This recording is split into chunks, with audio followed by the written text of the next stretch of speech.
الله أكبر. الحمد لله رب العالمين الرحمن الرحيم مالك يوم الدين إياك نعبد وإياك نستعين اهدنا الصراط المستقيم صراط الذين أنعمت عليهم غير المغضوب عليهم ولا الضالين. كذبت عاد المرسلين إذ قال لهم أخوهم هود ألا تتقون إني لكم رسول أمين فاتقوا الله وأطيعون وما أسألكم عليه من أجر إن أجري إلا على رب العالمين. أتبنون بكل ريع آية تعبثون وتتخذون مصانع لعلكم تخلدون وإذا بطشتم جبارين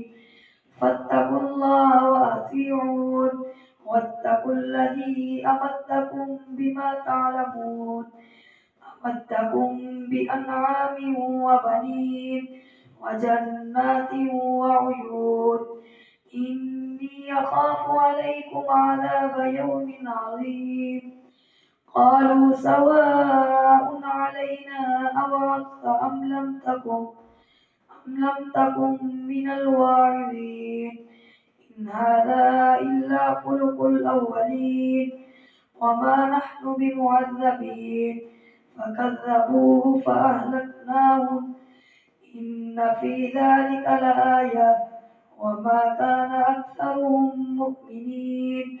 وإن ربك لهو العزيز الرحيم. كذبت ثمود المرسلين إذ قال لهم أخوهم صالح ألا تتقون إني لكم رسول أمين فاتقوا الله وأطيعون وما أسألكم عليه من أجر إن أجري إلا على رب العالمين. أتتركون فيما هاهنا آمنين في جنات وعيون وزروع ونخل طلعها هضيم وتنحتون من الجبال بيوتا فارهين فاتقوا الله وأطيعون ولا تطيعوا أمر المسرفين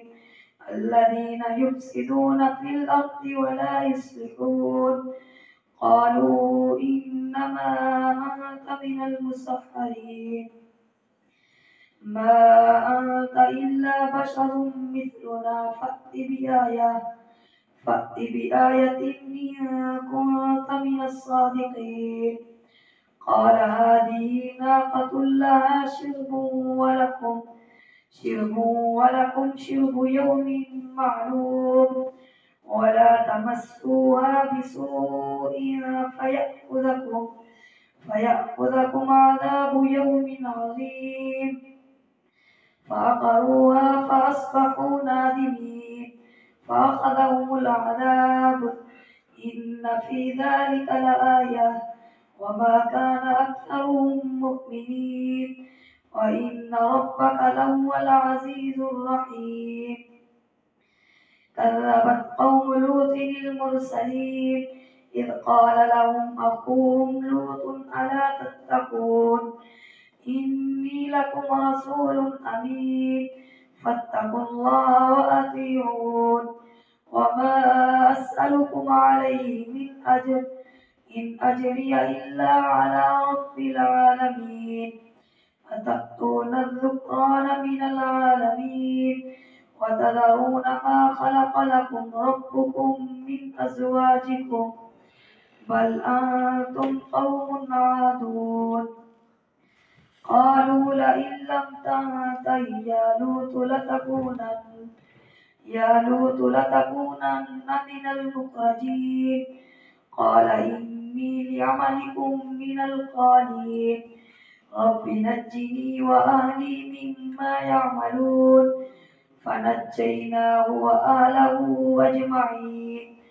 إلا عجوزا في الغابرين ثم دمرنا الآخرين وأمطرنا عليهم مطرا فساء مطر المنذرين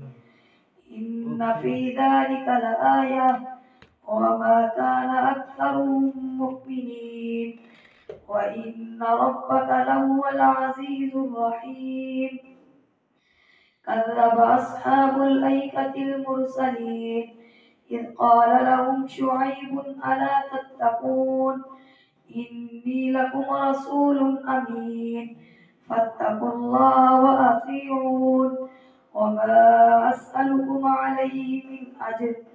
إن أجري إلا على رب العالمين أوفوا الكيل ولا تكونوا من المخسرين وزنوا بالقسطاس المستقيم ولا تبخسوا الناس أشياءهم ولا تعثوا في الأرض مفسدين واتقوا الذي خلقكم والجبلة الأولين قالوا إنما أنت من المسحرين وما أنت إلا بشر مثلنا وإن نظنك لمن الكاذبين فأسقط علينا كسفا من السماء إن كنت من الصادقين فأسقط علينا كسفا من السماء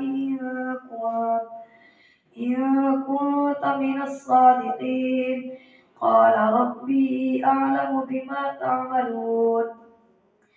فكذبوا فأخذهم عذاب يوم الظلة إنه كان عذاب يوم عظيم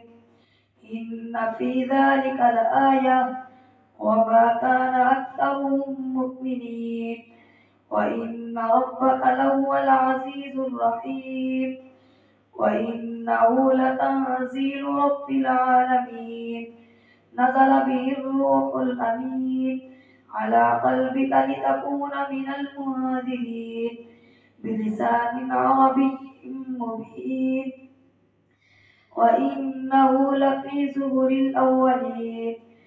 أولم يكن لهم آية أن يعلمه علماء بني إسرائيل ولو نزلناه على بعض الأعجمين فقرأه عليهم ما كانوا به مؤمنين كذلك سلكناه في قلوب المجرمين لا يؤمنون به حتى يروا العذاب الأليم فيأتيهم بغتة وهم لا يشعرون فيقولوا هل نحن منظرون أفبعذابنا يستعجلون أفرأيت إن متعناهم سنين ثم جاءهم ما كانوا يوعدون ما أغنى عنهم ما كانوا يمتعون وما أهلكنا من قرية إلا لها منذرون ذكرى وما كنا ظالمين وما تنزلت به الشياطين وما ينبغي لهم وما يستطيعون إنهم عن السمع لمعزولون فلا تدع مع الله إلها آخر فتكون من المعذبين وأنذر عشيرتك الأقربين واخفض جناحك لمن اتبعك من المؤمنين فإن عصوك فقل إني بريء مما تعملون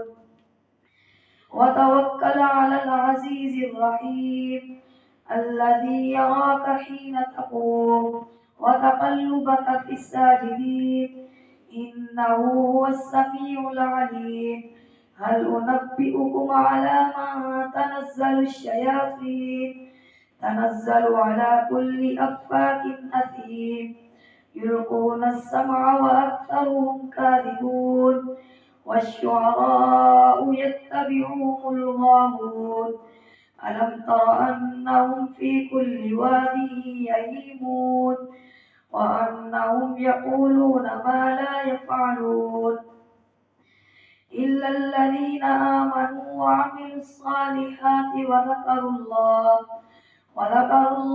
كثيرا وانتصروا من بعد ما ظلموا وسيعلم الذين ظلموا أي منقلب ينقلبون طاسين تلك آيات القرآن وكتاب مبين هدى وبشرى للمؤمنين الذين يقيمون الصلاة ويؤتون الزكاة وهم بالآخرة هم يوقنون إن الذين لا يؤمنون بالآخرة زينا لهم أعمالهم فهم يعمهون أولئك الذين لهم سوء العذاب وهم في الآخرة هم الأخسرون وإنك لتلقى القرآن من لدن حكيم عليم إذ قال موسى لأهله إني آنست نارا سآتيكم منها بخبر أو آتيكم بشهاب قبس لعلكم تصطلون فلما جاءها نودي أن بورك من في النار ومن حولها وسبحان الله رب العالمين يا موسى إنه أنا الله العزيز الحكيم وألق عصاك فلما رآها تهتز كأنها جان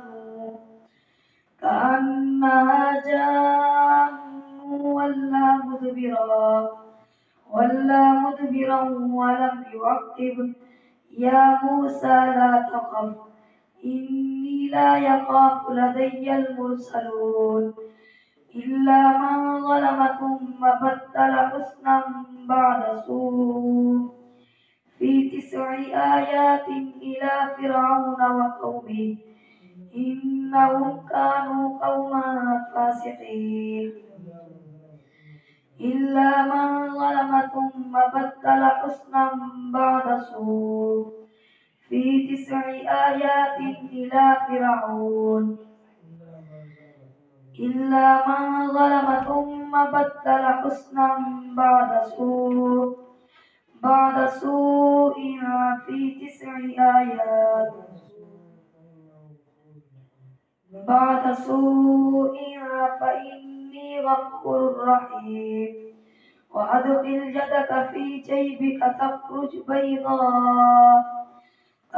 بيضاء من غير سوء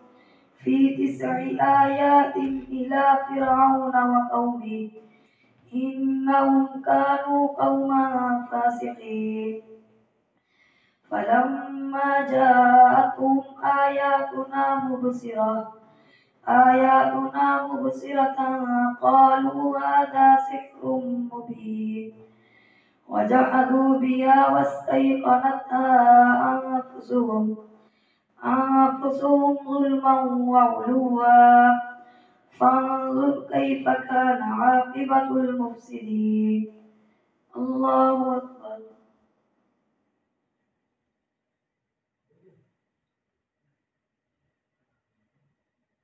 سمع الله لمن حمده الله أكبر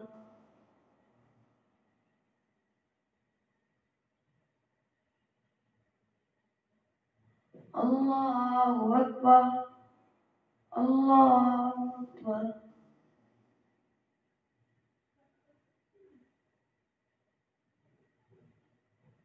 الله أكبر الحمد لله رب العالمين الرحمن الرحيم مالك يوم الدين إياك نعبد وإياك نستعين اهدنا الصراط المستقيم صراط الذين أنعمت عليهم غير المغضوب عليهم ولا الضالين ولقد آتينا داود وسليمان علما وقال الحمد لله الذي فضلنا على كثير من عباده المؤمنين وورث سليمان داود وقال يا أيها الناس علمنا منطق الطير وأوتينا من كل شيء إن هذا لهو الفضل المبين وحشر لسليمان جنوده من الجن والإنس والطير فهم يوزعون حتى إذا أتوا على واد النمل قالت نملة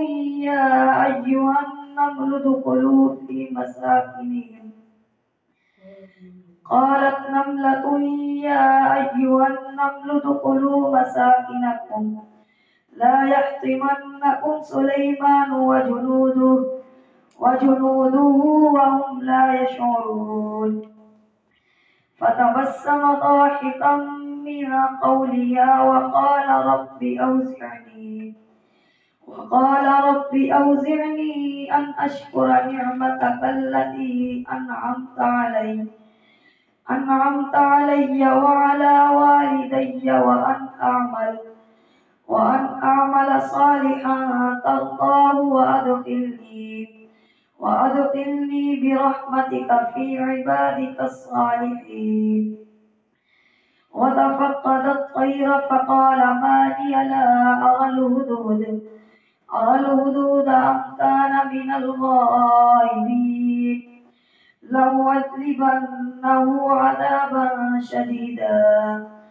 شديدا أو لأذبحنه أو ليأتيني بسلطان مبين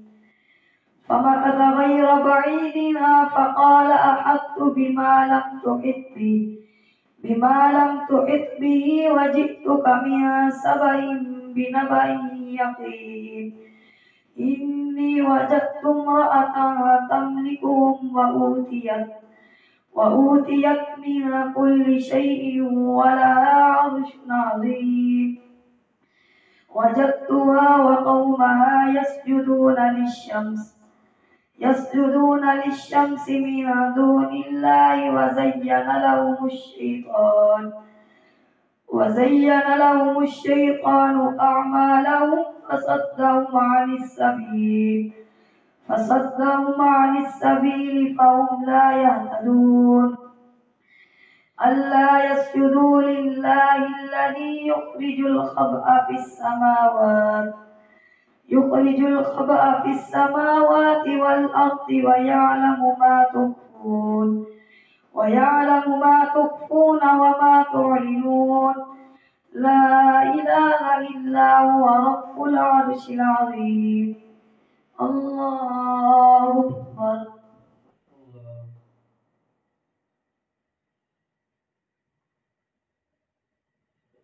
الله أكبر قال سننظر أصدقت أم كنت من الكاذبين اذهب بكتابي هذا فألقه إليهم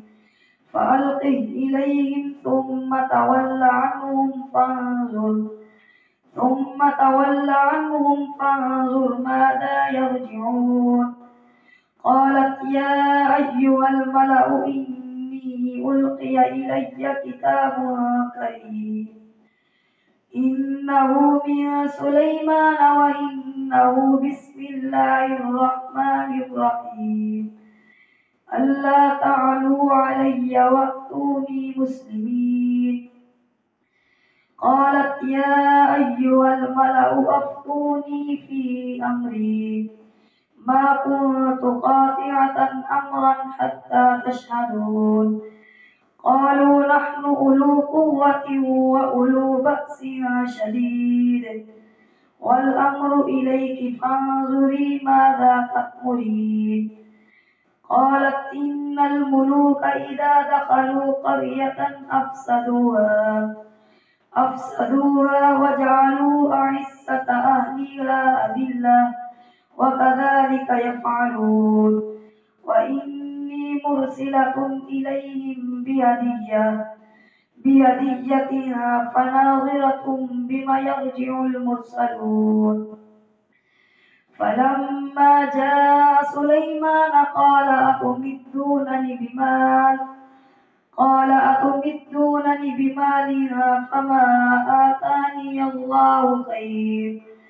فما آتاني الله خير مما آتاكم بل أنتم بهديتكم تفرحون ارجع إليهم فلنأتينهم بجنود لا قبل لهم بها ولنخرجنهم منها أذلة وهم صاغرون قال يا أيها الملأ أيكم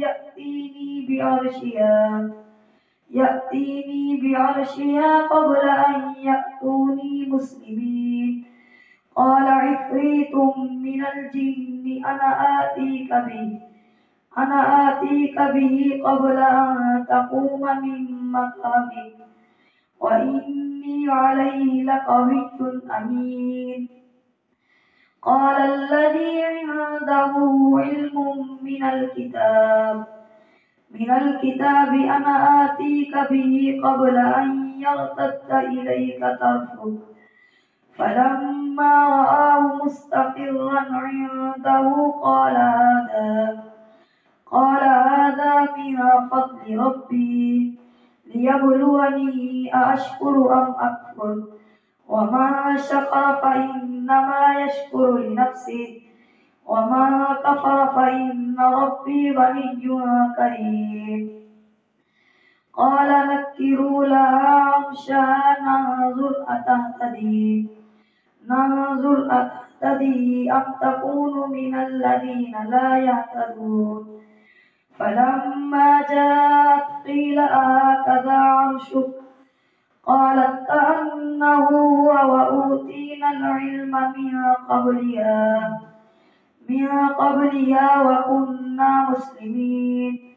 وصدها ما كانت تعبد من دون الله إنها كانت من قومها كافرين قيل لا ادخل الصرح فلما رأته حسبته لجة وكشفت عن ساقيها قال إنه صرح ممرد من قوارير قالت رب إني ظلمت نفسي وأسلمت مع سليمان لله رب العالمين ولقد أرسلنا إلى ثمود أخاهم صالحا أن اعبدوا الله فإذا هم فريقان يختصمون قال يا قوم لم تستعجلون بالسيئة قبل الحسنة لولا تستغفرون الله لعلكم ترحمون قالوا اطيرنا بك وبمن معك قال طائركم عند الله بل أنتم قوم تفتنون وكان في المدينة 9 رهط يفسدون في الأرض ولا يصلحون قالوا تقاسموا بالله لنبيتنه وأهله ثم لنقولن لوليه ما شهدنا مهلك أهله وإنا لصادقون ومكروا مكرا ومكرنا مكرا وهم لا يشعرون فانظر كيف كان عاقبة مكرهم أنا دمرناهم وقومهم أجمعين فتلك بيوتهم خاوية بما ظلموا إن في ذلك لآية لقوم يعلمون وأنجينا الذين آمنوا وكانوا يتقون ولوطا إذ قال لقومه أتأتون الفاحشة وأنتم تبصرون أئنكم لتأتون الرجال شهوة من دون النساء بل أنتم قوم تجهلون فما كان جواب قومه إلا أن قالوا أخرجوا آل لوط من قريتكم إنهم أناس يتطهرون فأنجيناه وأهله إلا امرأته قدرناها من الغابرين وأمطرنا عليهم مطرا فساء مطر المنذرين قل الحمد لله وسلام على عباده الذين اصطفى الله خير أما يشركون